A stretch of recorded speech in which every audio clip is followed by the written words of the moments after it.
Welcome to Breaking Doctrine, presented to you by the Combined Arms Doctrine Directorate at the Combined Arms Center at Fort Leavenworth, Kansas. The views expressed here are those of the individual and do not represent the views of the Combined Arms Center, U.S. Army, or U.S. government.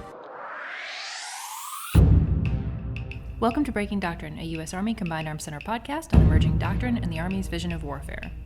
There's a term that gets used when we discuss Army doctrine: unit of action. It's a term that does heavy lifting when we talk about future combat systems, evolution of tactics and techniques, and the modernization of formations. In 2017, FM30 Operations was published, placing a spotlight on Division and Corps as a tactical maneuver echelon, fighting as formations during large-scale combat operations.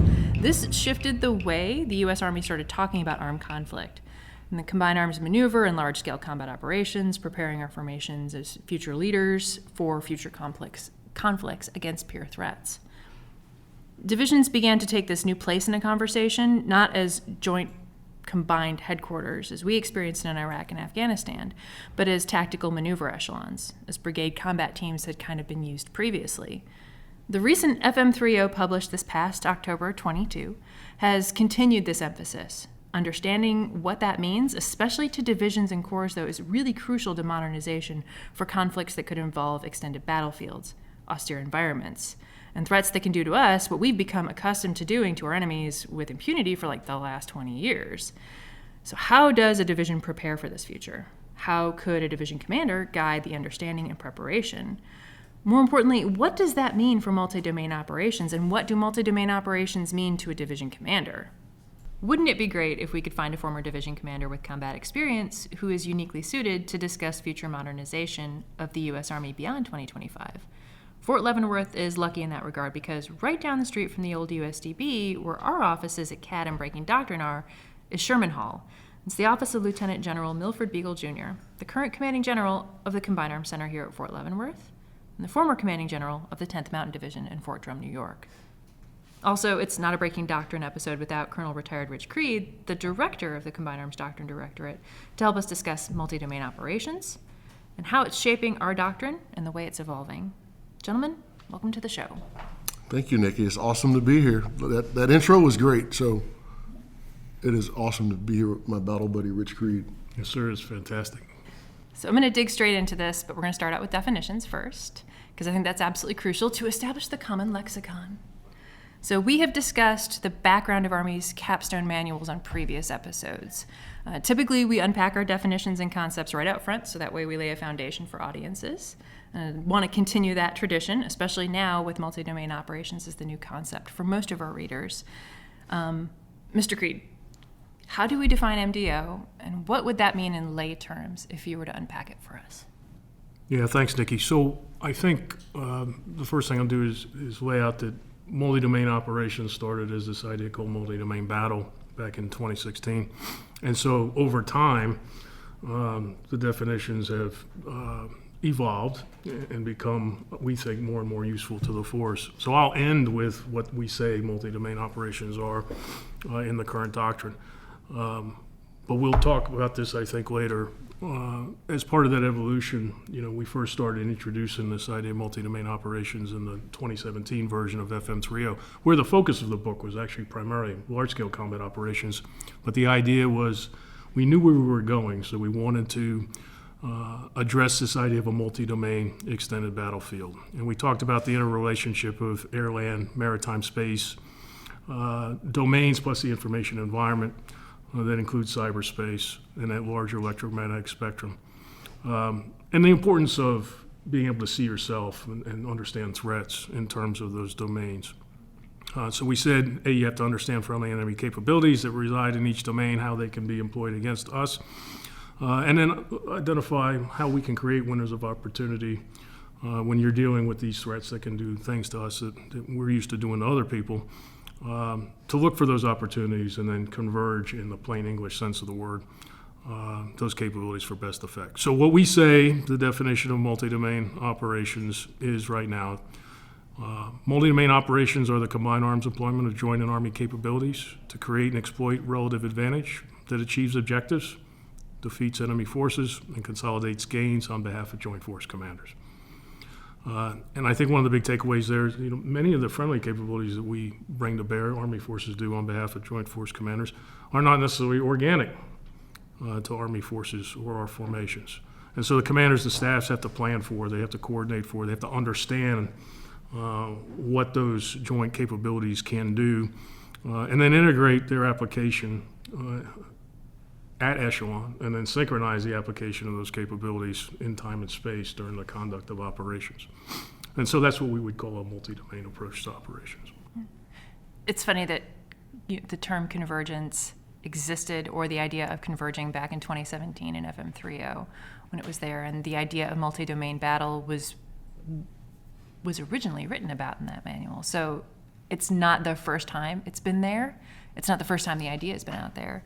And so for you both, sir, and Mr. Creed, how has multi-domain operations and the models that we have done now in FM30 been received and interpreted by people other than just other doctrine writers?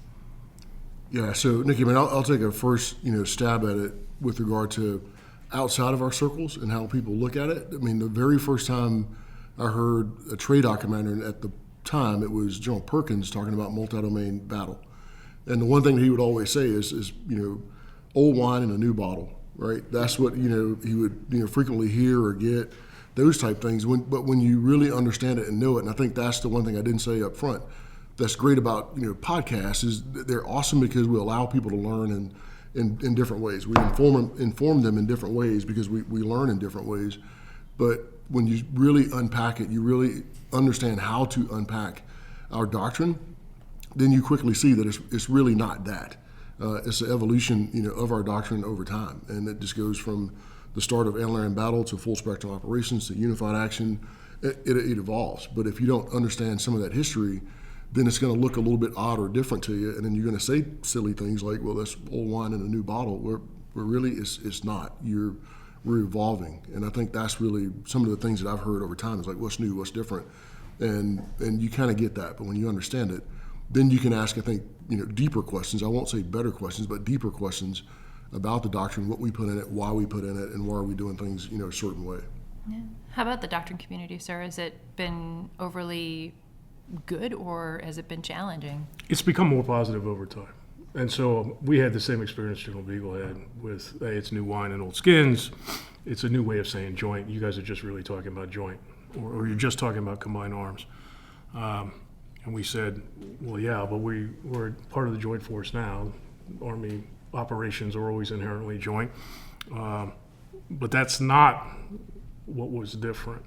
What was different was you can't take, say, for example, air-land battle doctrine, because people would say that too. Oh, this is just air-land battle 2. And we're like, okay, if that makes you happy, it could be MDO 1 or it could be air-land battle 2, however you want to think about it, but you need to read what it is we're talking about. Because for all the old folks out there that say, hey, this is pretty similar to what we used to worry about, we would say, that's fine, you're right, but what percentage of the Army is under age 40? 85%? So it may not be new to you, but it is new to the Army we have today. A lot of those ideas are culturally different. They require a cultural shift from the types of operations that we've been conducting basically since the Balkans in the mid-90s, with a few exceptions, say the beginning of the Iraq War. So what we've, I think, managed to do in the doctrine community and then in some of the social media outreach things and discussion forums and so forth is say, acknowledge your points out there, your critiques, but then try to educate people through what's different and why it's important for us to go a different direction. Yeah. Nikki, I'll relate to that. It's a great saying I heard somebody say, and they said the hardest thing, or the only thing harder than getting a new idea into a military mind is getting an old idea out. And it's very true. It's being critical, but again, like Rich and I, we both grew up in the same Army, and we've seen the Army change over time, and we could be stuck just as easy on air-land battle. Well, this is how we did it back in the day. But if you're not open-minded to it, it really is a hard thing. You've got to let some of the old ideas go. Some things relate, but it is. It's pretty hard to Only thing harder, putting a new idea in is pulling that old idea out first. But that's an individual thing. You have to create that space. But I think going back to the point of podcasts, how we're informing, how we do everything is part of it. To me, the way I look at it is pulling some of those old ideas out so we can put something new in it, which we need to do. Well, and the other thing, sir, we try to build trust with folks and get them, hey, have a little trust, have a little faith, right? We're not just dusting off old things. So you have to understand doctrine's evolutionary. There were old ideas that become more important now. They may not manifest themselves the same way in the way that you conduct operations exactly, but there's old things that we were comfortable doing that we have to do very similar things now because the operational environment's changed. So the experience, and then people say, well, you're walking away from coin or these other things. We say, no, you're actually building upon some of those things. You recognize that in any sort of large war against a peer threat, you're going to have conventional conflict and irregular warfare, sometimes going on simultaneously. And so we're not walking away from anything. We're evolving to the requirements of the operational environment. And we're trying to do it in an intelligent way that's informed by our observations of the world around us and what our adversaries are potentially capable of doing. Yeah, and that's part of the new ideas too. But again, it really twists your brain when you think about it. A lot of things are the same, but you go back to a common saying of we got to go back to the basics. Well, nowadays the basics have changed. If you haven't realized that, right? So there are some basic things we can go back to, but the basics have changed. So even when we say something as simple as that, is we have to understand it. I don't think it wasn't until the 1950s or the last time we were contested in all domains, at least all domains that were present then, was Korea, right? In that time frame. Whereas now we look at our own imperatives. We've never really had to account for being under constant observation in all forms of contact, and the forms of contact are now changed as well in our doctrine. And so again, you can't say the basics apply. They do in a sense, but there are new things that we're going to have to add to what becomes basic to us as we go forward. It's funny that you bring up that imperative because I have a natural tension with the imperatives, sir, but there's also a certain sense that stuff is now important in a way. And the minute that you said that of pulling an old idea out, it's just the imperatives are a repacking of the principles of war, except now I'm also starting to realize as I go back and I look at this book after the fact that, no, you're absolutely right. There is a young generation out there that have never experienced these things before or have never come in contact with older doctrine or what we would consider OBE doctrine, and now, all right, well, this is new to them. That means that it's important for us to constantly be revisiting and reteaching it as something new and something good. Well, I think we approach this with a sense of humility to a very great extent. In fact, we talk about that at ASEP, the Army Strategic Education Program for the general officers, right? If you're a certain age, you do remember training against a like threat that had long-range fires and other types of capabilities. Well, okay, but what rank were you at when you were doing that? You were a platoon leader or a company commander, maybe a field grade officer. But now you're a division commander. That's a completely different area of responsibility that's much broader, that encompasses a lot more things than platoon battle drills and digging in and those kinds of things. The other thing, the humility piece of it, and it was certainly evident on our part as we're writing this thing, is, what is new? Do you actually understand the things that are different? All right, so we knew that the Russians had electronic warfare and chemical weapons and long-range mass fires and all that. But what's different now, right? Electromagnetic warfare is a little different now because of cyberspace, right? And the global reach of those things, that you're not just worried about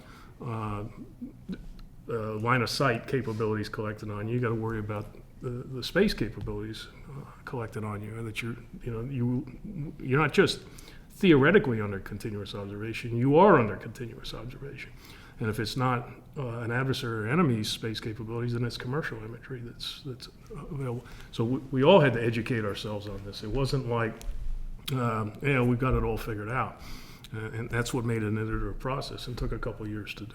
Yeah. And that's a great point, Rich, you bring up too. Now that I think about it, because you're absolutely right. What level were you at? And even as you get your arms around, something new, the doctrine as we laid it out with multi-domain, back then at the tactical level, we're in the business of breaking problems down, right? You want to get into details, but that makes you comfortable, right? Because you broke it down. I got all the details and I could figure it out. That makes it easy. Well, now you're at a point, like I said, you go from brigade, division level, corps level up. We're in the business of expanding problems. You got to make them bigger. I mean, General Eisenhower said that if you think you've got an unsolvable problem, expand it. And when you expand it, solutions tend to jump out. But it's hard. It's something that we're not comfortable with doing because we're used to just, let's break it down, let's dig into the details. Well, we just made it narrow and comfortable, and we missed a lot. And I think, the humility part of it is with the doctrine as we've laid it out, we've expanded a lot of problems just so we can see what shakes out. And so great on our part, great on the team's part here at CAD, Combined Arms Doctrine, to do that. But we've got to get everybody else's mind that are, in the key positions now compared to the positions they were in, earlier in their career. You got to expand out to really see this, understand it, get your arms around it. Sorry, I actually want to talk or ask you about your experience coming from 10th Mountain, because you were one of those rare individuals who has straddled the line between seeing the initial draft and seeing the initial concepts of MDO and FM30 come out while you were still with 10th Mountain, and then turning around and now seeing the implementation here with the Combined Arms Center. First of all, how did you guide your staff through that discussion? And then how have you seen, how has your perspective on the manual and the doctrine changed now that you're in the seat down the way at Sherman? Yeah, so even before I got to 10th Mountain, and going back to, as we're talking multi-domain, battle, back with TRADOC, because the other luxury of my career is having the fortune of, for the last decade, to go back and forth between TRADOC and FORSCOM. And so hearing it early, being on the FORSCOM or TRADOC side of it, is where you start to get your arms around, okay, what is this multi-domain battle, and just kind of watch that evolve over time. And then as we got closer and started developing multi-domain operations, I didn't have any type of bad or negative connotation, or like some people roll their eyes. I didn't have the roll my eyes moment when all this is coming out, because you're able to kind of see it gradually evolve over time. And during my time in 10th Mountain Division, I had a pretty good understanding of it, and I think we were able to get the team to get their arms around it in our approach. And our approach was simply, we've got to educate ourselves, right? We've got to use the doctrine to educate ourselves, to see ourselves, and then go from there. And then that was very, very helpful. On the backside of that, to the latter part of your question, coming here and seeing it is increase my knowledge. Because, the deeper you dig into it, the more knowledgeable you're going to get. Okay, now I understand why we're doing that way. Why did we say that this way? Why did we define something that particular way? Whereas you may not, and I think during my time at Fort Drum and understanding, my time there, we were working our way, to a warfighter. So again, Super Bowls for divisions. So you really got to understand doctrine. You're coming out here to the great, Leavenworth and getting your academics. And some things we really didn't understand, and we're using the terms. We were using convergence all day long. But we had educated ourselves enough that we were all on the same sheet of music. And and it was great to see that evolution with the team, because for the course of a year, and it wasn't all in preparation for the warfighter. It was like, we got to educate ourselves on the doctrine, because it fundamentally goes back to how you started. We've got to speak the same language. That's what we do when we wear the cloth of our nation. Is we've got a common language. We have to use that common language and know what it means. And it was very helpful to do that, and to see the team wrestle with understanding the doctrine, as written, then. It was still a lot of it in draft, but still pretty solid and very close to what we have today in the final version of it. But it helped, quite a bit. What about controversial things? Like, I'm thinking, how did your staff, and how did you deal with dimensions, domains, unpacking that? Because, to come back around to it, like, there are some new terms and there are some new concepts that are out there that we impart a lot of meaning to without necessarily having the background to talk about it. Yeah. Sometimes people say words and they don't mean what they think they mean. No, I would say with the dimensions and the domains, I did highlight that or flag that in my brain as like one of the, I wouldn't call it controversial things, but confusing. But during my time in division, it was more, again, convergence, right? That was the thing that was like, what is this odd thing called convergence, and how do we define it and get our arms around it? But you could see it in terms of what we would do, and I'd use targeting decision boards as an example. that's where we saw it come together, because we educated ourselves to know enough to understand it. And then in that room, typically, you wouldn't see in your targeting decision board your PAO officer. You wouldn't see your IO in the room. There's some others that you look around, you're like, why is the surgeon in the targeting decision board?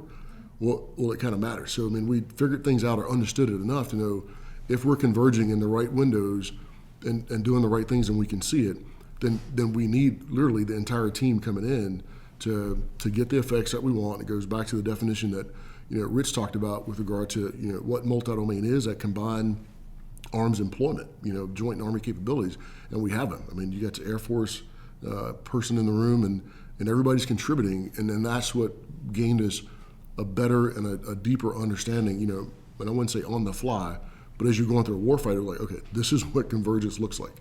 And then once everybody can generally see it, then it's much better to pack everything else on around it. I think be honest with you, domains, dimensions, we didn't talk a lot, but in the doctrine, you got the great 3D graphic, so that was good enough. You're like, okay, I can see that. We got 5 domains, three dimensions, and that's good enough to get your arms around.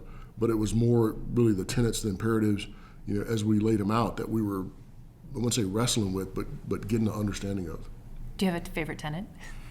Convergence, because that's the one everybody focuses on, and the beauty of it is just the concentrated employment of all your capabilities against multiple decisive points. That's really what it's about. And even though it sounds pretty simple based on how we've defined it, it's much harder to do. But even that, when you get everybody to understand, yes, PAO, you have a role in convergence.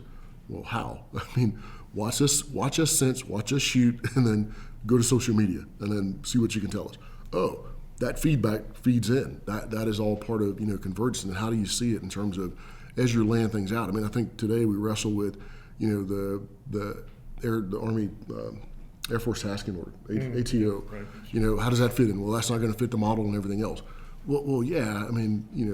Maybe or maybe not, but you can still make it work. You've got to be a little bit creative, and we use the ATO to lay out, here's the effects we're going to have, and we got to the point of talking in a language of, here's the effects we're going to have. But then as a commander, I got smarter, because now I got to ask, well, how long am I going to have that effect? And how many times can you replicate that effect? And if the answer wasn't right, then you could clearly see a gap. Well, we're not converging, and we've missed our window to converge. But everybody started to understand that, together as a team, and it was just great. But we're always using doctrine as kind of the guide rail to walk us through it. Oh, that makes me happy. So happy. Well, you were doing it before we even finished it, which was even better. Yeah. So, that's helpful, because actually the feedback that we got from your experiences and then some of the other folks that were trying to do the same thing was actually very helpful for us. Yeah. My least favorite tenet is convergence, because it's the one that's the toughest everyone wants to talk about it, and the other ones are all equally important. And when you start to peel all those things back and you say all the components that would allow you to achieve convergence, all the things that you have to be able to do to be agile, to achieve depth, to demonstrate endurance, there's a million little things that all have to come together, which means everybody's got their role in terms of training, leader development, enforcing standards, practicing, repetition. Because, again, we didn't want to go down some road, because, that's one of the problems with convergence is, oh, you guys are just going back to EBO and effects-based operations, or purely systems warfare. You're just planking targets. But when we talk about the definition, we talk about it achieving those downstream effects against the geographical area, a decision maker, an enemy formation or an enemy capability like integrated air defense systems or integrated fires complex. It's much more to it. So you talk about controversy, right? Things that were not well received. What's crazy, and it's funny, it's not crazy is probably not the right word, but it's been funny since we published this thing. The arguments you get in with people is this: no, that's not what that means. Yeah. And you're like, no, I'm serious. I do know what that means because we wrote it. And so, but the reason why that push, a little bit of pushback, and as soon as you talk to people, it goes away. But the reason it exists is we kind of let the cat out of the bag way early. And we're talking about multi-domain battle, multi-domain operations for years, and it was in briefings and slides, and there were all kinds of diagrams, and none of it was finalized yet. So everybody kind of interpreted the way that they were thinking. Some people had read the concept, some people had not, some people had gotten a briefing, some had not, some people had just seen slides, some had not, and so I think that tends to, what controversies we do have tend to be a result of that, as opposed to someone reading and saying, I don't agree with that idea in the book. I will say some of the controversial articles, the scholarly work that came out of the military when prior to publication helped the authors be able to structure or be prepared for those kinds of things. Because if people are discussing it, that means that there is a gap in understanding or there is friction points in understanding. So therefore, we need to make sure that we cover that in the way that we write or the way that we produce the doctrine. So that was, for the Army to provide that feedback early, that was wonderful. What I hope to see is continued feedback over the course of the next couple of years, so that way we can continue to refine. Yeah, and I think the thing I appreciate from, outside looking in before I got to CAC is how, the team here did that. It was very transparent. And I think that's the beauty of it, is everybody gets to kind of poke at it, you get the feedback, you continue to work your way through it. So you reduce a lot of anxiety, you reduce a lot of confusion and all those things. So it's the level of transparency, which I don't think Rich and I saw, growing up with doctrine, it would come out and be like, there it is, and you kind of go from there. But as Rich pointed out, it was years of just kind of, letting people get their nose under the tent flap to see it. But again, like Rich pointed out, there's a danger with that, because then now we're all over the place, with terms, and you got to clean that up. And the one thing and it's not a tenet or an imperative that, is controversial to me, but the one thing that drives me batty is the term multi-domain. And it's not that I don't like the term, it's like everybody wants to label everything multi-domain. And I even said it, during, AUSA rollout, I'm like, look, we're not going to have multi-domain squads running around. Do not get this confused, because we have a tendency to do that. It's like, if we don't know, we'll just label everything. Oh, it's all multi. That's how we're relevant, right? Yeah. Like, I'm going to be relevant. We're doing multi-domain field feeding. Yeah, and it's like, no, you're not. And so you've got to you kind of work your way away from that as well. But I joked on Twitter that unless it comes from the multiple domain region of doctrine, then it's just sparkling combined arms, and yeah, that spun some people up. I'm not gonna lie.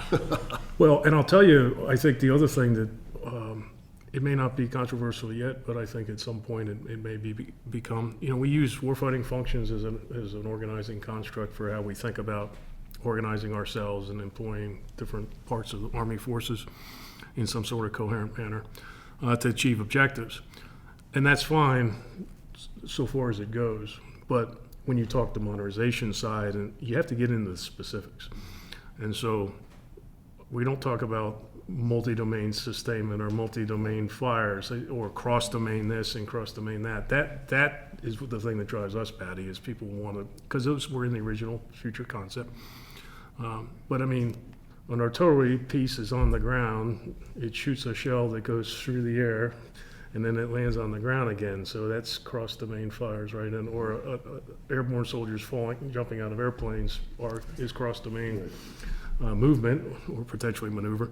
So it's not useful to use that. Just talk about specifically what it is that we want to do. Are you talking about so information warfare is not a thing that we use, but are you talking about electronic or electromagnetic attack? Are you talking about offensive cyber?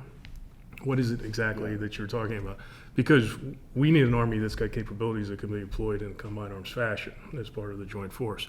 So talk specifically about what it is that you mean, and don't use euphemisms or the warfighting functions as a way to do that. You can organize all that under the warfighting functions, but we quickly devolve into non-specific things when you start talking at that broad 6-category thing instead of saying EW or civil affairs or psyops.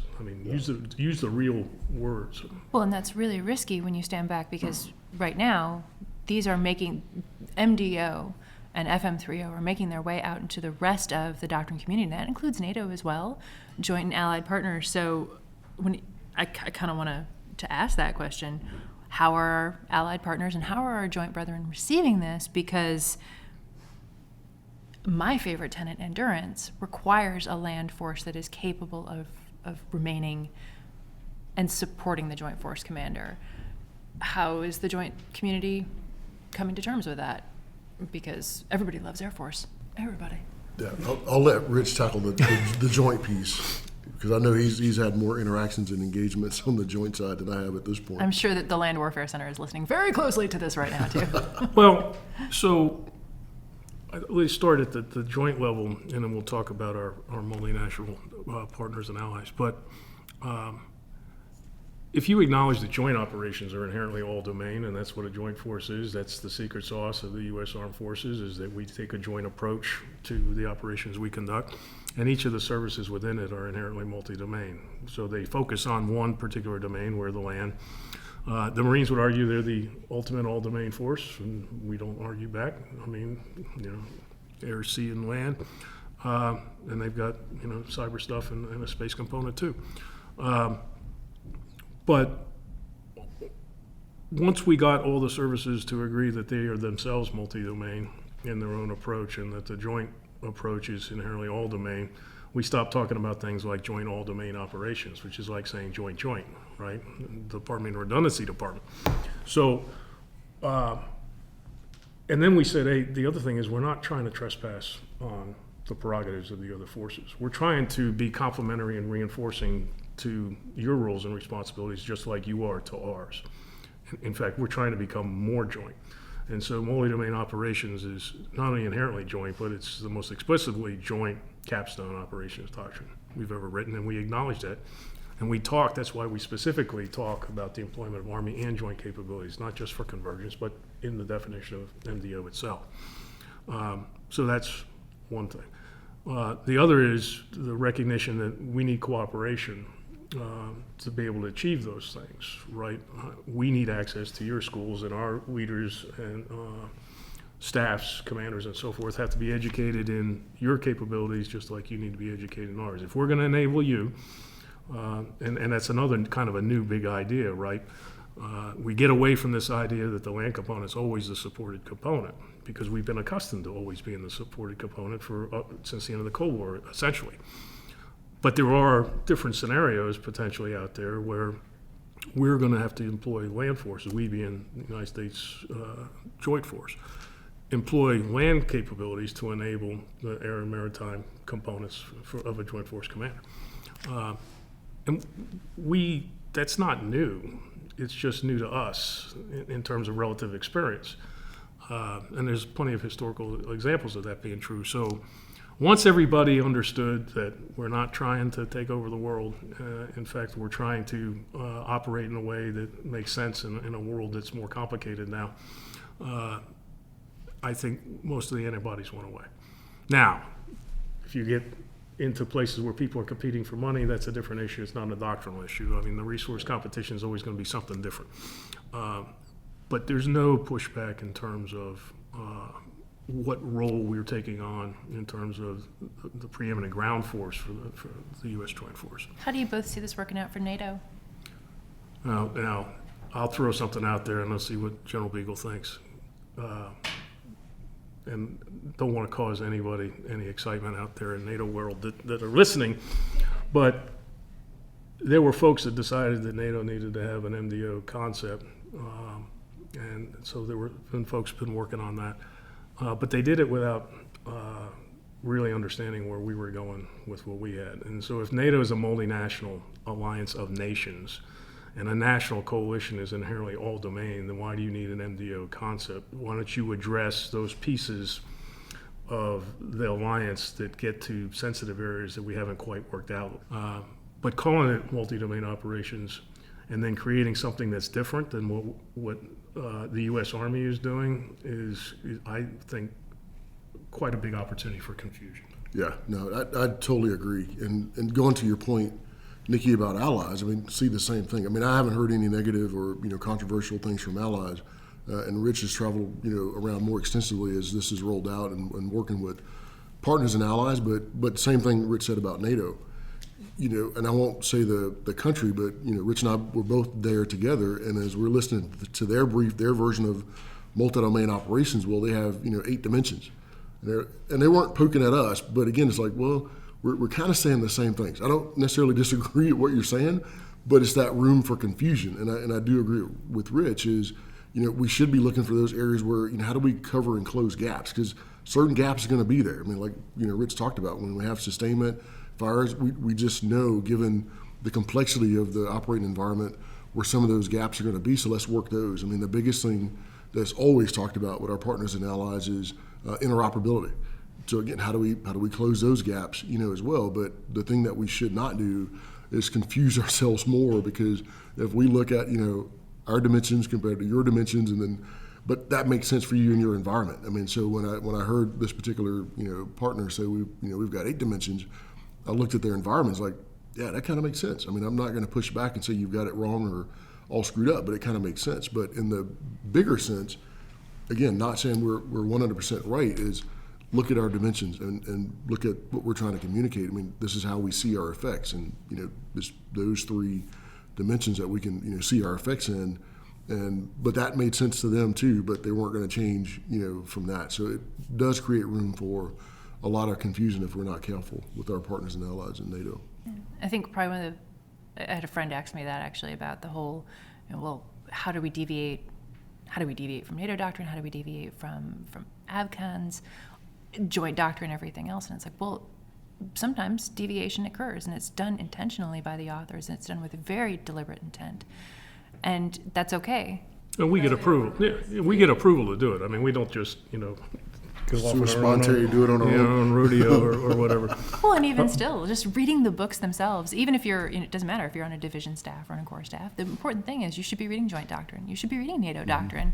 It's okay to do that stuff and still have a foundation firmly set in Army doctrine as well. But you have, all right, so you talk multinational and joint, but there's actually another audience that wants to know, like, what this means to them, and that's the lower tactical echelons. And you can relate the lower, say, brigade and below to actually the perspectives of the joint and allies or partners audiences as well, in that there's plenty of things that we all need to do to get better.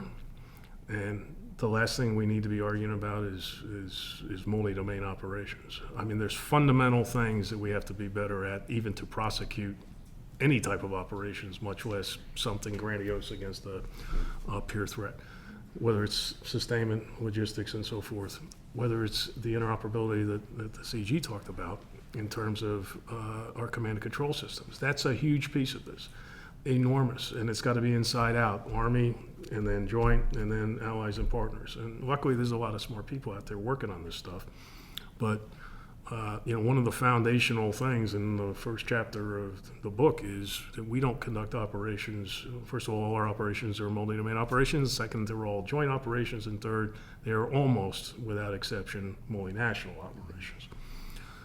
And we think and talk about operating as an ally or a partner, and not just with allies and partners. And we have a responsibility to do that as well. So how should, sir, I'm going to pull on this a little bit for you. Okay. If you could go back to your time and sit, in your old desk in Fort Drum, like, how would you guide your staff as a key member of the planning process and the commander? How would you guide your staff to approach this idea of multi-domain operations and to prepare and plan and for execution, especially guiding brigades and the employment of brigades, going now, away from this idea of brigades being the unit of action and now a division being the unit of action? Yeah, so I would say it was, for me, blunt force trauma was one approach. And again, because you have to, and I say that jokingly because you have to break the mindset a bit, and that goes to your last point, going from brigade centric to division centric. So in a room with battalion commanders, company commanders, sergeant majors, brigade commanders, as the division commander, I said, look, your toys are no longer your toys; they're my toys, right? Because we have to leverage all the capabilities that we have in the division, and that again is another reason for the shift, given where we were the last couple of decades to multi-domain, is we have to leverage everything. And oh, by the way, the point that Rich keeps talking about is our contribution to joint operations. I mean, we're a contributor in all this, and we've got to understand the joint perspective. Therefore, I'm not saying brigade battalion commanders you can't leverage and use all the capabilities that you have, but our connection to higher is we have to use them in a different way, and we have to continue to maintain our roots of those tactical echelon units. You're still close combat is your thing. Combined arms operations, that's your thing. But when it comes to capabilities, that's got to be my thing, along with the division staff, the corps staff, to make sure you have what you need. And it did. As we looked at the operational framework, other things, it started to make sense. And as we played it out in the warfighter, it really did make sense. To where if you had all your stuff and so you lost your toys, then we're in trouble. But now that we're protecting them, because I've got the assets connected to corps to help protect some of the assets that we really need, then it created a belief in how this all really works out, even at the tactical level, if that makes sense. It does. It makes a lot of sense, actually.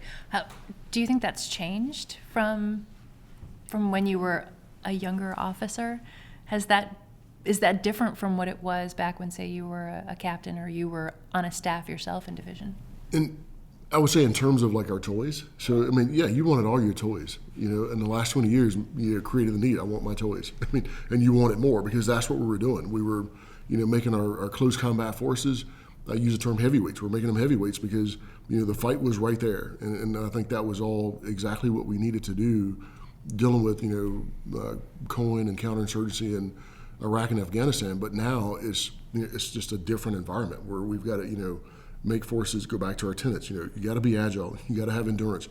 And then how do we, sustain that over time? That's what you've really got to get your arms around and understand. But a fundamental shift, yes, from our younger days. But going back to the point about basics, some things really haven't changed. Still, we've got to focus on and be very good at combined arms, operations. Sir, how about you? One thing that became obvious to us, I think, as we talked about, because we say it in the doctrine, but the division is a principal tactical formation for large-scale combat operations. And then, unit of action comes in because that was what was it from when we were in SAMs 20 years ago, and that was the future concept for FCS. Like UEY and UEX and all that stuff. All that stuff. So we talked about it as a principal tactical formation, but we shouldn't do it at the expense of understanding that it's a formation because it consists of functional, multifunctional brigades and BCTs and specialized battalions, and then it generally fights as part of a corps, right? So it's kind of in that middle space. It still worries about close operations and defeating an enemy, closing with and destroying the enemy, right? It sets conditions to do that, and it fights the brigades, but it's part of a larger team too, and so you don't want to neglect the corps any more than you want to neglect the tools that the division brings, to bear on behalf of the corps commander. So, because we anticipated this, because of that feedback and some of the things people were talking about, we had to go back just before we published and made sure it was very clear. It was more than just setting conditions, right? Corps fight divisions, divisions fight brigades. They set conditions for them, but they fight them, and they determine what their objectives are and their resources, and then the joke at the ASEPC, which is, what's yours is yours and what's yours is mine. All about the toys. Yeah, and it gets back to, we get beyond the modular mindset where everything's fixed, and you go back to a mindset that requires, again, agility, right? To say we task organize to purpose, and we do that continuously throughout the conduct of operations or even a campaign. Do you see that are there gaps now that have been addressed with FM30 that are still existing in doctrine? Yeah, I think there's a lot. We're going to be pretty busy in TRADOC and CAC for a few years. A couple things that we've identified already, because people have been working on things up to a point before we went final, and then we have to go back and look at those things. But say lower tactical doctrine, right? If you say an imperative is to make contact with the smallest force, and we describe that as unmanned systems, for example, we know Fort Benning's working on, all right, so what does bounding Overwatch look like? Bounding Overwatch for a company team now means I may be utilizing handheld UASs, or for a BCT and a movement to contact, larger unmanned systems or manned systems as well. Or systems that are looking out from a different domain like space or even potentially cyberspace. So there's a lot of implications there that have to get worked in under the low-level doctrine. And we also are going to need time for people to absorb this and use it and think through implications, because it's the community of practice out in the field that's getting the repetitions that are going to see nuances, and they're going to say, hey, this is great, but how about this and that, and you forgot about this, or add that, or maybe this doesn't work and this would be a better idea. And so there's always going to be some gaps. I think another thing that became obvious to us is if this book is largely focused on conventional conflict, then we need a capstone publication on irregular conflict, and we don't have that. And we haven't had one for a very long time. And I think that's a forcing function for us to capture the goodness and avoid the badness of the last 30 years or so. And then we're working on a book on information. And so this 3.0 has everything that we think, with the direction we thought we were going, and it's going to be pretty close. But we'll probably have to make a quick tweak to it when we release the capstone publication on information, which is in the works now. Because that's a huge part of a multi-domain approach to operations. And the MDO approach in 3.0 is informing that publication, ADP 313. But the actual information pieces of that publication are going to go back and influence a change 1 to 3.0. It won't be enough to cause anybody any concern. Nobody has to wait. I'm going to wait for change 1, because everything that's in there on information now is accurate, but we want to be able to refine it a little bit. So that's what I think, things that we have to do. Yeah, no, and Rich, I would agree. The thing that the force has to understand too is there are a lot of gaps. I mean, nobody said FM 3.0 is perfect, or anything that we've ever published is perfect, but when you look at the gaps that we have and the things that we know we have to do now associated with FM 3.0 and multi-domain operations, is all the downtrace doctrine that has to come out as well. And that'll help close a lot of gaps. But it's going to take trust, as Rich mentioned earlier, to get us to that point.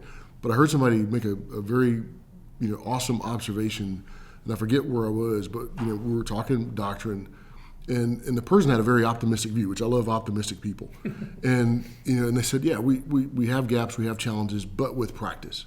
And that was a caveat. So we may not have it perfect in terms of how we figure all this out, how we do it, how we train it, but with practice, we're going to get better. And what they meant was the practice, it is going to be our training. It is going to be the deployments that we're constantly, continually doing at this point. But with practice, we will get there. And that's one thing I think sometimes we forget about, is we're an Army. We have to do things. We have to be very good at what we do, which means we have to practice. So it's not like, and the young audience won't appreciate this one, but it's not like Allen Iverson of like, practice. What are you talking about, practice? Yeah, we have to practice. And to us that means training. And that way, we figure out what works, what doesn't work. We feed that back into the system, and that's the beauty of what we do, especially with our doctrine. It evolves. It's iterative, and that's the great thing. But it's going to take a lot of trust to let that play out. Over time, everybody does their piece, and we will get it. We will continue to be as good as we've ever been. How has, especially given the fact that I think everybody's watched very closely operations in the Nagorno-Karabakh, operations in Ukraine, how is reading FM 3.0 now, and from both of your experience and perspectives, has it changed the way that you've looked at those conflicts, and how have you absorbed some of the lessons learned there? And do you think it will ultimately start influencing the way that we look at our body of knowledge now here in the U.S.? Yeah, I would say to me, very illuminating. I mean, when you watch Nagorno-Karabakh, you understand what happened earlier, with Russia, Ukraine, and then you read the doctrine, you're like, hey, we're on it. We can see this. That's been integrated into what we're doing, and it proves a point. This is why certain things, it should answer a lot of why questions. Just look at both of those conflicts that you pointed out, of why we were doing things the way we're doing them and why we've made some of the changes. So when I say illuminating, is you can look through the lens of our doctrine and see, you see Nagorno-Karabakh, you see what's going on currently in Russia, Ukraine, and you're like, yeah, we are accounting for those things. We're trying to adjust ourselves so that doesn't happen to us, and now I won't say we have the luxury, unlike, we've had the past couple of decades, everybody's had the luxury of studying us.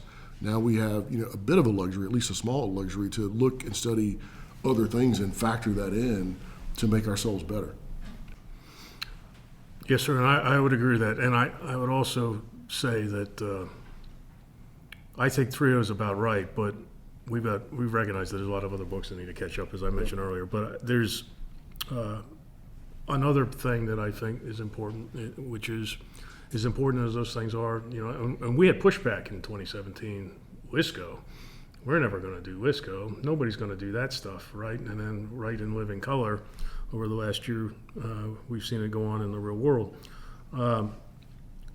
I think we got to remember, though, that's not the totality of the threats out there, or certainly not the totality of locations in the world where we might be likely to fight. And so you asked about things earlier that might have been a little bit of pushback on. The chapter we have is operations in largely maritime domains, which you had a role in writing. I think that's one of those chapters that you have to read with your eyes open and your imagination on, because it was written to help people visualize certain things and to give prompts in terms of being prepared for another adversary that has far greater capacity in everything other than nuclear weapons, in a very different physical operational environment that we as a nation have experience with, but no one really has experience for 80 years in dealing with. So I think that's a big deal too, and that causes me concern in that if there was one chapter in the book that we need feedback on to get people to say, hey, we need more, because it's not a real long chapter. And we need to put some more intellectual energy into this. Yeah. I think that's the one. Yeah, and it gets harder because, it does. It allows you to zoom out, expand out on, looking at this from the perspective of other theaters too. And I think that's the great thing it's allowed us to do is, kind of break away from the theaters we've been, used to for a couple of decades, and then now start seeing, this looks vastly different in a different theater.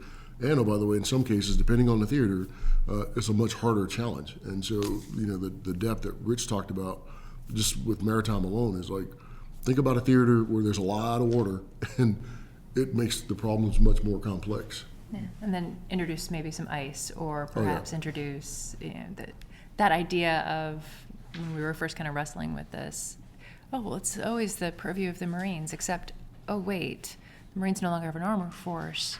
And even when it did, it was not a substantial one. Again, it brings me back to this idea of endurance and why the United States Army is so crucial to a joint fight in a maritime dominant environment. Well, it also gets back to that complementary aspects of the service. It's complementary and reinforcing. So the Marine Corps Expeditionary Advanced Basing Operations concept, they talk about the idea of a stand-in force, right? And it's about moving in, doing some things, moving, staying agile, and doing that. We very specifically put in the introduction, the Army, U.S. Army is the stand-on force, right? And we can do stand-in kind of things too, with MDTFs and other types of formations. But that's the Marines' primary role and responsibility, right, to do that. Ours is to hold seas and hold terrain, right, and to protect what you have forward for the rest of the joint force, because it's those land masses that enable, and essentially that's what you're fighting over, right? It's control of land masses, or access to those land masses, because that's where people live, and resources that enable economies and so forth are largely existent. And I think the other thing, going back to General Beagle's point earlier, observations in Ukraine in particular, because we have more information than we had for Nagorno-Karabakh. A lot of those old-fashioned fundamental things that a World War II veteran or a World War I veteran would view as second nature, or even a veteran in 1968 in Vietnam would be very familiar with, and certainly someone in Korea, in the relatively static aspects of that conflict. massed artillery is the number one killer in the world. You present yourself as a lucrative target, you're going to have a real problem. And their ways to sense you, to identify you as a lucrative target, are much more pervasive than they were even 20 years ago. So those kinds of things, it's accommodating that the world as it is, but understanding that those old ideas, those fundamentals, those tenets and imperatives exist for a reason. And we don't have anybody that's ever experienced. Who's ever experienced in our Army that's still serving a sustained artillery bombardment? Nobody. And yet, that's probably 70% of the casualties in this war in Europe so far.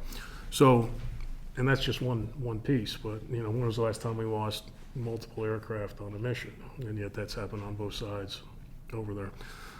But it's not the same, right? Because Red Air is now, I've got these pervasive UASs and all that. And so Red Air is very different, and it's not just flying at 10,000 feet or 400 feet. It might be flying at 15 feet, right? And so you've got a lot of other things to consider. Yeah. I was hoping you were going to use the stand in, stand on, because I jotted it down in my notes, but you tell it much better. But even thinking through that and going back to your favorite tenet, Nikki, of endurance, is a very easy way to explain endurance too. We are a stand-on force, and whenever I hear Rich say that, I love it. Talking about stand-in versus stand-on, and the difference between the two. That's really us. And again, it's that tie back to what we're saying in doctrine, why we said it, and what it means. And it's to each individual. Their interpretation of it. We still have to understand the definitions, but how do you make it make meaning to you? And it was a social media post I saw from Dr. Greer over in Sam's, and a student posted what they were reading. I posted what I was reading, and somebody comes back with, I'm reading On War. So Clausewitz, right? So everybody at Leavenworth reads Clausewitz. So if you're coming to Leavenworth, you're going to read On War, right? And that's what Dr. Greer said. He said, you've got to read it in such a way it means something to you. And I thought that was great. He said, read it slow and read it in such a way you find those things that mean something to you. Everything else will start to build onto it. And I thought that was brilliant. And I think that's the approach with our doctrine is like, read it. You're gonna have to read it several times, and get your arms around it. But read it in such a way that it means something to you. And then that's gonna get that intellectual curiosity going, which is what we want across the force at multiple echelons, so we can see ourselves better. Units can see themselves better. And we can all be on a common sheet of music when we talk multi-domain operations, what that means in a large-scale combat operations environment. Yeah. So over the next few months, there's going to be teams of personnel going out from the Combined Arms Center and from the Combined Arms Doctrine Directorate to various Division Corps headquarters. And it's the idea of we're discussing FM30, we're discussing MDO with them, and it's what we call the roadshow for the release of the book. And we've also released Doctrine Digest videos. We've had a series of podcasts about it. All of it meant to be a tool to help instruct and to help others have a discussion about what this doctrine will mean to them. From your experience at 10th Mountain, sir, what would you offer your fellow division commanders and their staffs as they train and they continue to prepare themselves for future conflicts? Yeah, you have to educate yourself, and the team here knows me enough now to know I like to use a lot of crazy analogies. But we can't be I use football as an example. We can't be the football player that doesn't watch tape and we don't watch film. It's the same as our doctrine. We can't be that force that doesn't read our own doctrine. You go back, I think Rich, correct me if I'm wrong, but it was Patton looking out at Rommel going, "You bastard, you read our doctrine." We can't be Patton. And so we have to read our own stuff. There's plenty of examples in the sports world of, one athlete, the coach gives him a tape, there's nothing on it, he goes home and is like, "Hey, you watched that tape last night?" Like, "Oh, I got it, coach, I'm good to go." If I give you FM30, you need to go read it. And we've got to educate ourselves, but take the time to do it. That was something I said at the Army Profession Forum, because one of my favorite chapters in it, believe it or not, is Chapter 8, leadership during operations. And understanding that, because it not only talks about things that we fundamentally talk about with regard to leadership, but is how do you lead in a multinational environment. That's in our doctrine as well, and some people didn't know that, but you have to educate yourself on it to where you're taking the time, and that was really the key. time is a precious resource, but you have to take the time to do your leader development sessions, your sessions where you're sitting your leaders down to do check on learn and check on knowledge. Then you step forward, right? That's the thing that's really going to be key to divisions, corps out there, is take that time to educate the force, and we're going to be much better off. Yeah, you remember, sir, when you're a platoon or a company commander, nobody said, "Hey, let's go out and do some airland battle." Right? I mean, that's not what we did. We had mission sets, right? You were generally working on defense and then a counterattack kind of thing, but because that's the world that you lived in, and that was the scenarios that you thought maybe were most likely. But all the preparation, training and repetition, the thinking about things, the explaining, not just the big ideas, because the big ideas aren't that hard. Like the CG said, they're pretty simple for a reason. Well, the big idea in airland battle was simple too, right? You're not going to win if the only place you're killing people is in direct fire range, right? If you're not engaging them through the depth of their formations, they're going to run right over you, all right? In the world we live in now, that depth is much broader, and the things that can hurt you can reach out much further. And we may not be defending, we may be attacking, but we may be defending too. It's not an either or, it's a both. So there are an awful lot of things to work on, and you don't have to put the words multi-domain in front of them. It's fundamental things in understanding what the threat can do, and all the countermeasures you can do to mitigate harm in that respect. Because it's the way that you conduct all the training unique to your formation and your echelon that's important. You're just doing it in a way that you understand how you fit into this larger whole. And the larger whole is blue, and the larger whole is red as well. And I think that's hugely important. And I think the CTCs, and MCTP Warfighter, I think they do a pretty good job of replicating that. Because I was telling you, sir, we were out at NTC a couple weeks ago, and then these guys say, well, what does this mean for the brigades and the battalions? So I said, well, are you getting attacked by drone swarms? Yep. Long-range fires? Uh-huh. Electromagnetic warfare? Mm-hmm. Offensive cyber? Yep. Okay. And you're using all the stuff that you guys have, as best you can to counter that. Right. I say, well, you're doing all the main operations already.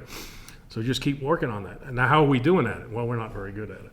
Right. We get better. By the end of the rotation, when most of the units get, pretty decent. Well, okay. We have to get a lot better. Yeah. Right. And when you talk about, you remember sort of the perspective thing. Everybody said, wow, we used to be so good at this stuff in the 1990s. And I'm thinking back to myself, to my Hohenfelds and NTC rotations. I don't remember winning very much. So, not at all. We were better as a writ large, but we weren't winning all the time. And we held ourselves to a much higher standard. That's the wrong way of putting it. We held ourselves to a very high standard, and you seldom achieved it, but when you did, you felt really good about it. But doing that put us in the position to do very well in the Desert Storm, on OAF-1, and hopefully other places. But they're not going to be the same kind of fights. Yeah. But you said a key thing, Rich. We got to rely on, it's the repetitions, and sometimes even something as simple as that, reps and sets. You hear that a lot, heard that a lot, on the FORSCOM side of it in a division, and I use it myself, but you always have to explain, what do we mean when we say we have to get reps and sets? You have to get the CTCs offer it to you, the warfighters offer it to you. But what does it gain you? Repetition breeds competence. Competence breeds confidence, and then confidence breeds mastery. And that's where you really want to get to. So you can master it, and even if you're getting a problem you can't solve, like Rich pointed out with the CTC examples, if you get a problem that you can't solve, you're probably going to think of a different way to kind of crack that code, at some point in time. But it's through those, reps and sets that you're getting that's allowing you to think different, to use, the tools that you do have in different ways. And as we modernize, guess what? It's probably going to make it a little bit better, but you still have to do the same thing even with that. It's always the fact of, action, reaction, counter reaction. We get something that works. Well, guess what? Somebody's trying to come up with a counter reaction to, counter, what we've come up with. It's funny that you bring up modernization, because you think of, and sir, we've talked about this before, the idea of how long it takes to get through the process of modernization. Cast aside POM and PEG and all of the processes that go along with that, but solely look at the idea of getting equipment out that would solve problems for tactical formations. That takes years, decades even. Like, how long did it go from when you were confronted with problem sets in airland battle to the point where you actually had a material solution that probably was already solved by doctrine or probably was already solved by training? Well, it wasn't on all or nothing. It was, you had to train the doctrine, right?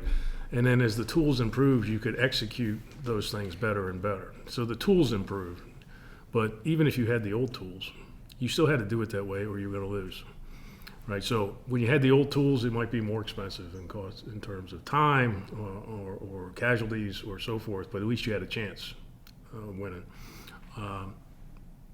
But as soon as the tools started to come online, larger and larger parts of the Army became better equipped to achieve those things.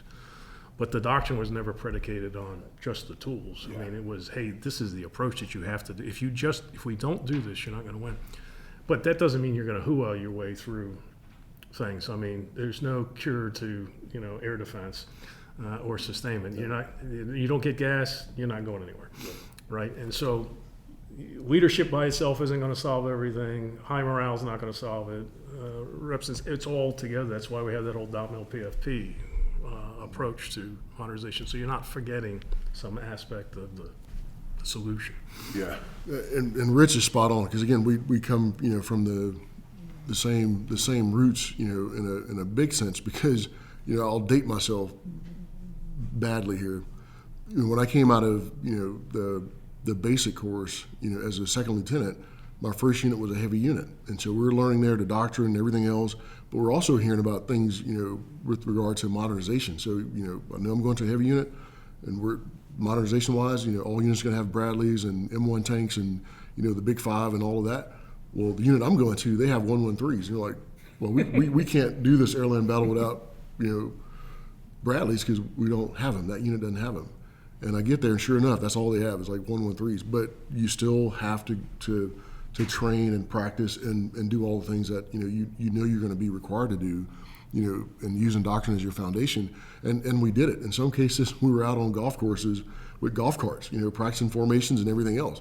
It's just being creative. But the Bradleys eventually came, but we didn't sit and wring our hands, nor did the leadership allow us to do that either, to wring our hands. Well, what was you can look and talk to your buddy over here and they have Bradleys and you don't. Okay, you still don't have to do the same thing. And when the Bradleys do show up, you better be able to do it, right? And that was, the general mindset. And I'm not saying it's completely gone away, but we're going to have to do those things, like Rich said, is we're still going to have to practice and work our way through. Yes, it does take a long time, in some cases to get the material solutions that we need, but also there's non-material solutions that are out there too that we have to work our way through.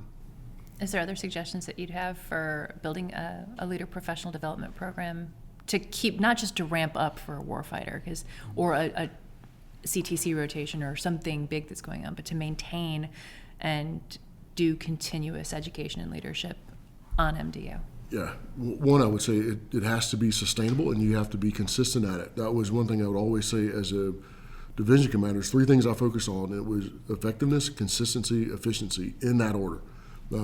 How effective are you going to be, and what things you're going to do to be effective.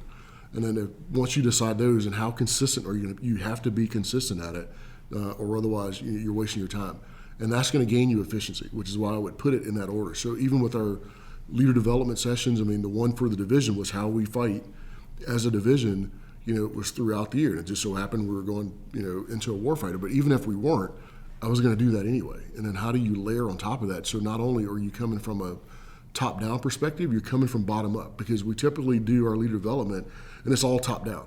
And we're not filling in the gaps of, well, what are the lower formations, want to know, what are they confused about? So we had an approach of, bottom-up as well to get, or have sessions on things that, to me is like, second nature, or, yep, I got it, I understand it. But when you can hear from the formation, hey, sir, we want to know about X, Y, and Z, or we want a session on this. That's great, because I never would have thought we needed to spend time on that. So you balance the two, and we would do that in a couple of ways. One with the entire team, and I'm talking company level and up, and others I would do it just with battalion commanders, and that's where they had their opportunity. Bottom up is like, what do you guys want to talk about? Guys and gals want to talk about, and how do we prioritize that? And that gave us the bottom up. So even for me, I can see what gaps we weren't filling in our leader development over the course of a year plus. What would you do differently if you had the chance to go back with the current manual that we have for FM30? If I had a chance to go back, we probably would have spent a little bit more time, and we walked our way through it, by warfighting function, by chapter, and linked all those things together. But I think I would have, brought in, more perspective, at the very beginning. I remember being at 10th Mountain before, going back there as division commander, and Rich had come there, to talk to us about doctrine.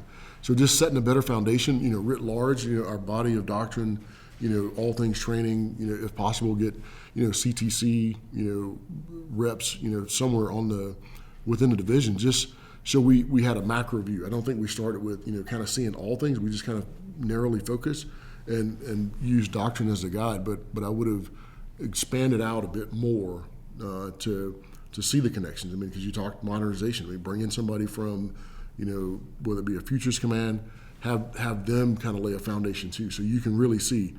We know we're going to have gaps in SARE because those things we're not going to have them. So now what do we do?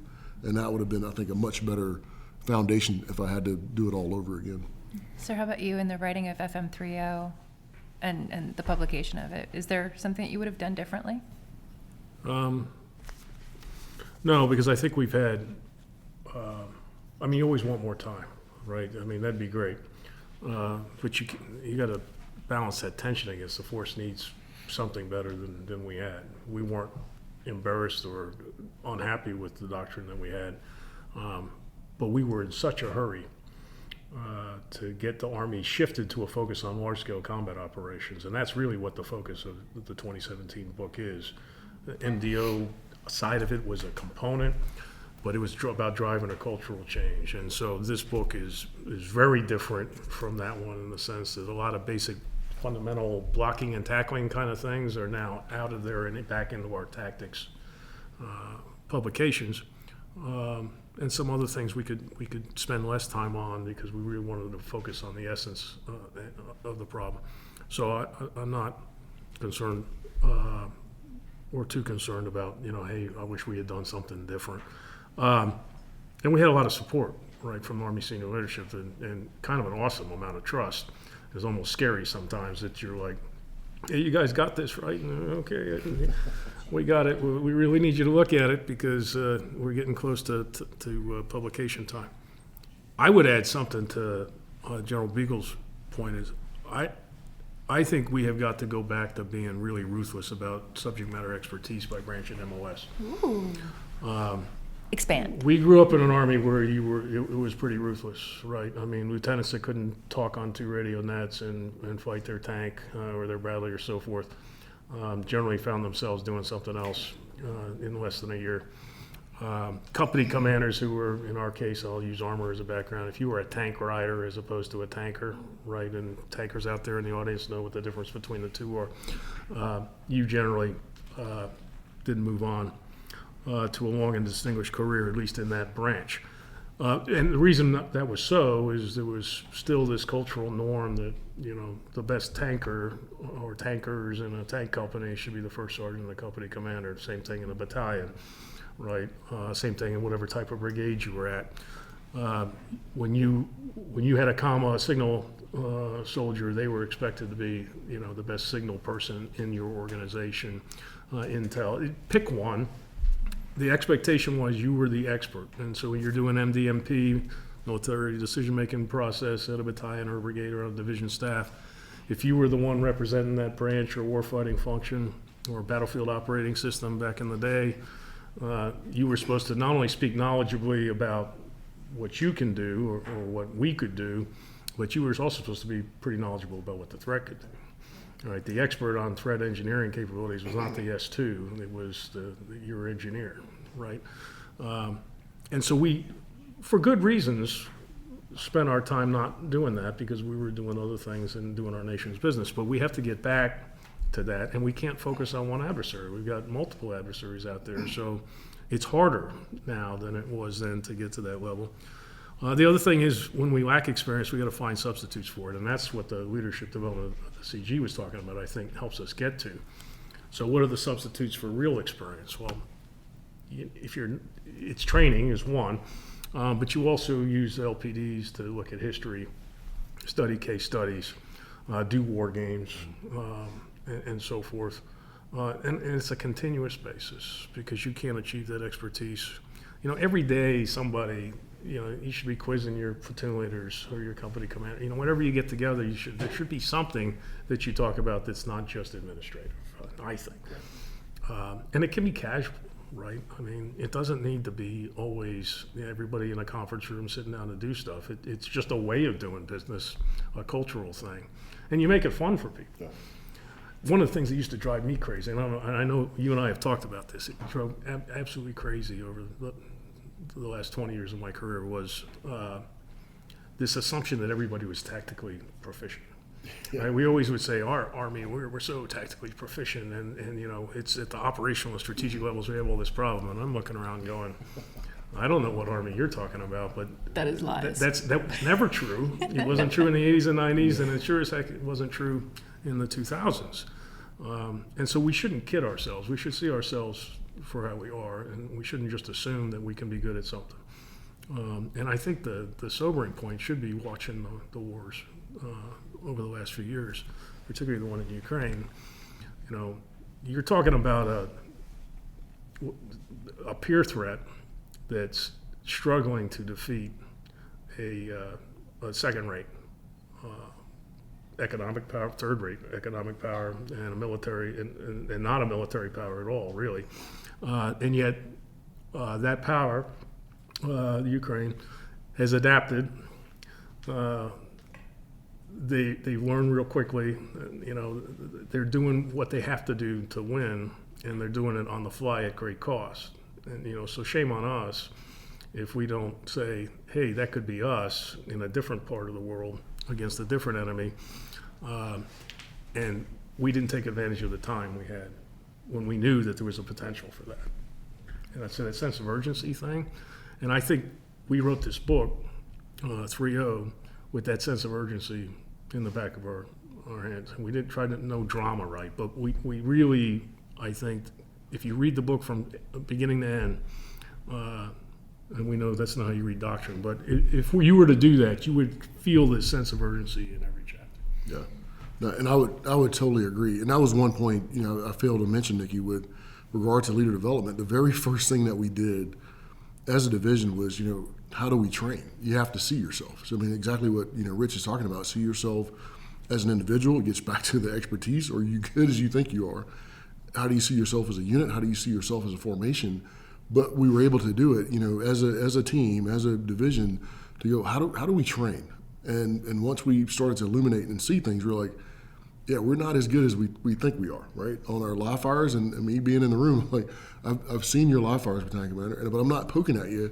Again, we're kind of fooling ourselves, but openly admitting that is, yeah, we're not perfect. We're not as tactically proficient as we think we are, because look at what we're doing. And once we set that as part of our foundation, then you can grow from that. But you really do have to go back and see yourself. And the only other thing I'd add to what Rick's saying, I think is complimentary, is we can't assume as leaders either.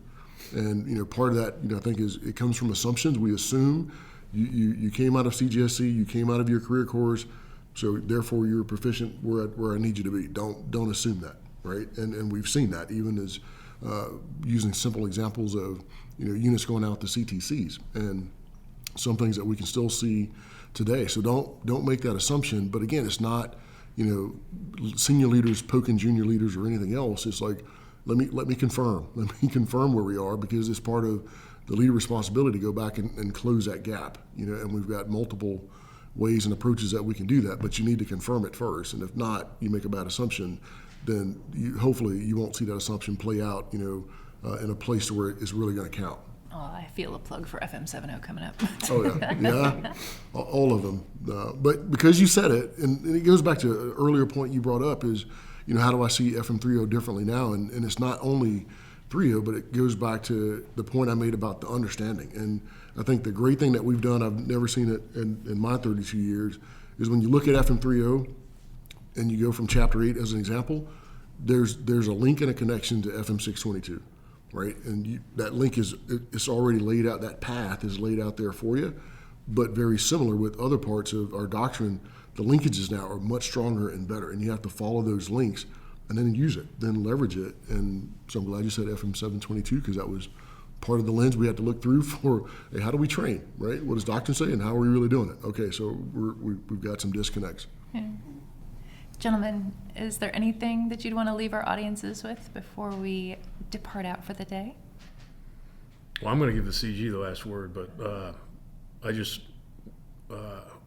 would put a plug in there and say, hey, when you get a chance, we know everybody's busy. There's a lot of different ways that you can access this book. We got briefings out there, and there's a chain teach that's out there, but again, it's no substitute for reading it. Listening to this podcast isn't a substitute for reading it. And like Clausewitz or any other thing that's got lots of different nuances in it, you got to read it more than once. And probably every time you have a major career change, whatever version of it's out there, you probably need to read it again, because you're going to look at it differently as you move up in terms of levels of responsibility or different types of jobs. Yeah, so I like where you were going, Rich, but I'm glad you didn't say something, because it was a point I wanted to make. And the point you didn't cover that's out there is audiobooks. I mean, never before have I seen doctrine on audiobooks, and I have used it, right? Going on trips, stick the earbuds in and listen to FM30 on an audiobook. You're like, awesome. So again, you can read it with your eyes, and now you can listen to it. But, we're and I say we, now being part of the team, but, here with CAD and across the board, I mean, everybody's doing everything possible to, help educate, our force. And to have doctrine on audiobook is pretty awesome. And, the fact of doing podcasts. So we're trying to meet the needs of the entire force. I mean, everybody learns in a different way, but it's there for you. And I applaud, the team and the efforts, over time to get us to where we are now. And it's been great to sit here with my battle buddy and learn more. Every time I listen to Rich, I learn something new every single time. But Nikki, thank you as well for facilitating and moderating this. It's been greatly appreciated, gentlemen. I can't thank you enough for coming out today. In preparing for today's podcast, there is no substitute for the Army's body of knowledge. FM30, both the 2017 and 22 editions that informed a number of questions I had for our guests. And those current editions are now available for download at the Army Publishing Directorate. And the previous edition of FM30, and also including FM 100-5, which discussed things like active defense and airland battle previously, are available through the Combined Arms Research Library here at Fort Leavenworth in their online archives. Unpacking the implications of MDO to Army's various echelons and its units of action has been a recent source of discussion across the force on social media, in professional journals, and on other military podcasts. Back in September and October edition 2018 of Military Review, General Townsend began exploring the idea of how multi-domain battle would evolve and grow with technology in his article, Accelerating Multi-Domain Operations, Evolution of an Idea. Over the years, an increasing number of leaders and thinkers have joined the debate. For this podcast, I tapped into some younger officers and their insights. Major Jesse Skates's Multi-Domain Operations at Division Below was also published in Military Review in January-February 2021. Lieutenant Colonel Amos Fox, regularly cited here on this podcast, Getting Multi-Domain Operations Right, Two Critical Flaws in the U.S. Army's Multi-Domain Operations Concept, was published by the Association of the United States Army in their online journal in June of 2021. And I also tapped into Lieutenant Colonel Nate Jennings and Carl Trottier's The 1973 Arab-Israeli War, Insights for Multi-Domain Operations, also published by AUSA, but in December of 2022. And also, Christopher Parker's July 2021, Rushing to Defeat the Strategic Flaw in Contemporary U.S. Army Thinking, which was published by the Strategy Bridge online journal. To understand what MDO meant to our partners and to our allies, I got some insight from British doctrine writers and friends at the Land Warfare Center in Warminster, who've also previously been guests on our podcast. I also used Aroshi Singh's Multi-Domain Operations in India, Parts 1 and 2, which was published by the Wavell Room in 2021, and Mark Mankowski's discussion on Does the Australian Army Need Multi-Domain Operations, which was published in November of 2019 by The Cove. Breaking Doctrine takes a team. Without a crew and special doctrine division here at CAD, we wouldn't be able to bring you this show. Our production is coordinated by Mr. Ted Crisco, and our editing and sound is provided by Captain Wyatt Harper. If you're interested in joining the team here at the Combined Arms Doctrine Directorate, we are active on the AIM 2.0 cycle, and we're looking to fill positions at both the 01 and 02 manning cycles. Please reach out to your branch manager at HRC for more information, or reach out here to CAD. Don't forget to subscribe on either Google or Apple Podcasts, and follow us on social media at U.S. Army Doctrine to get updates to new podcasts, Doctrine Digest videos, and our publications. And finally, the views and opinions expressed in this podcast do not necessarily reflect the official position of the United States Army, the U.S. Army Training and Doctrine Command, or the Combined Arms Center. I'm Lieutenant Colonel, retired Nikki Dean, and this has been Breaking Doctrine.